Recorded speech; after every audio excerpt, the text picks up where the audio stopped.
Hello everyone. Today we are going to discuss about the chapter Resource of Class 8 Geography.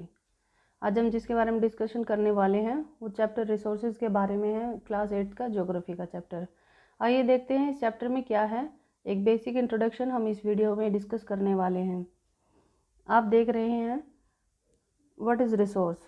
Anything that has some utility to satisfy our needs is known as resource. हर वो चीज़ जिसकी कुछ utility value है और जो हमारी needs को सेटिस्फाई करती है, दैट इज़ रिसोर्स। अब देखते हो इसमें वाटर, इलेक्ट्रिसिटी, वेजिटेबल्स, इन तीनों चीज़ों में समथिंग इज़ कॉमन। क्या कॉमन निकल के आ रहा है? Now don't tell me about कि वाटर हम पीते हैं, कुकिंग करते हैं वेजिटेबल्स से, इलेक्ट्रिसिटी को हम इलेक्ट्रॉनिक अप्लायंसेस यूज़ करते हैं। Instead of it all these things provide us utility. हमें क्या प्रोवाइड करती हैं? यूटिलिटी। अब यूटिलिटी क्या होती है? Utility means which satisfy your needs, जो हमारी नीड्स को सेटिस्फाई करती है।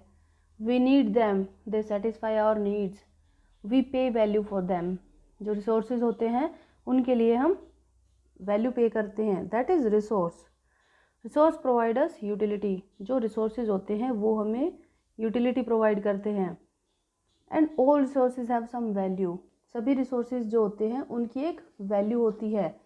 जैसे हमें प्यास लगी है तो हमने पानी परचेज किया। यहाँ पर आप रिलेट कर पा रहे हैं कि किस तरह से यूटिलिटी और वैल्यू एक दूसरे से जुड़े हुए हैं।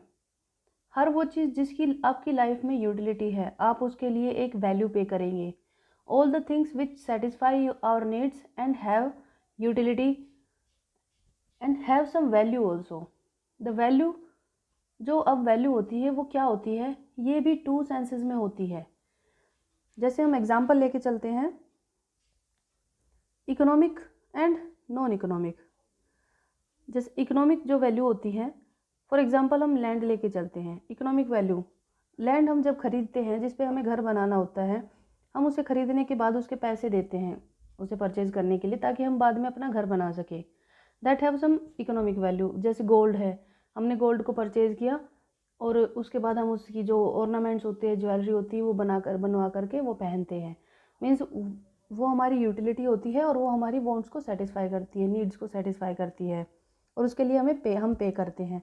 That is economic value. Non economic value में आता है आपका लैंडस्केप, जिसके लिए हमें कोई पेमेंट नहीं करनी पड़ती। जैसे कि आपको नेचर में रहना पसंद है, पहाड़ों पे, सुंदर सुंदर फॉरेस्ट्स के अंदर, तो आपको वहाँ पर रहना पसंद है, लेकिन आपको उसके लिए कोई वैल्यू पे नहीं करनी पड़ती, क्योंकि उन्हें नेचर ने बनाया है और नेचर ने आपसे कुछ नहीं लिया है उसके बदले में। ओके, नेक्स्ट आता है टाइम एंड टेक्नोलॉजी। इससे पहले हमें ये जानना होता है कि अब आपको इंट्रोडक्शन में समझ में आ गया होगा कि रिसोर्सेज क्या होते हैं। हर वो चीज़ जो हमारी नीड को सेटिस्फाई करता है उसकी यूटिलिटी होती है और एक वैल्यू होती है। वैल्यू इकोनॉमिक भी हो सकती है और नॉन इकोनॉमिक भी हो सकती है। ओके, टाइम एंड टेक्नोलॉजी, इस स्टेटमेंट को देखिए। जैसे देखते हैं इसमें क्या कहते हैं कि जो रिसोर्सेज है वो धीरे धीरे इवोल्व हो जाते हैं और अपने आप एडवांस स्टेज में पहुंचते हैं। किसके साथ में? टाइम के साथ साथ टेक्नोलॉजी भी बदलती जाती है। Evolution of resources over the period of time and technology. हम आगे बढ़ते जाते हैं, टाइम और टेक्नोलॉजी के बदलाव होता जाता है। Time and technology are the two important factor that change substance into resource. Time और टेक्नोलॉजी दो इंपॉर्टेंट सब्सटेंस है, दो इंपॉर्टेंट फैक्टर्स हैं जो कि एक सब्सटेंस को किस में बदल देते हैं? रिसोर्स में बदल देते हैं। ओके, जैसे हम एग्जांपल लेते हैं व्हील का। जो व्हील होता है जिस टाइम पे बना था उस टाइम पे कैसा था? वो लकड़ी का बना था, लेकिन आज आप देखते हैं कैसे कैसे व्हील्स बन चुके हैं। जैसे फायर का इन्वेंशन हुआ था, तब से लेकर के अब तक कितना बदलाव आ चुका है। आज हम कितने काम करते हैं फायर की हेल्प से।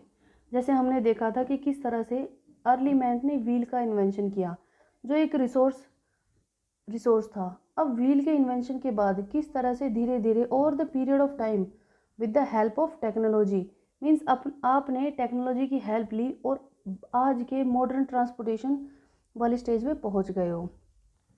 ठीक है, इस तरीके से हमने कोई भी जो एनीथिंग जिसको हमने टेक्नोलॉजी लगा करके उसको उसकी यूटिलिटी वैल्यू बना दी और उसको हम यूटिलाइज कर रहे हैं, उसको यूज़ कर रहे हैं, उसकी वैल्यू पे कर रहे हैं और उसे परचेज कर रहे हैं टू सेटिस्फाई आवर वांट्स और needs, that is resource. Okay, in the next chapter we will discuss about the topic types of resources. Okay, hope you all understand about that. Okay, have a nice day.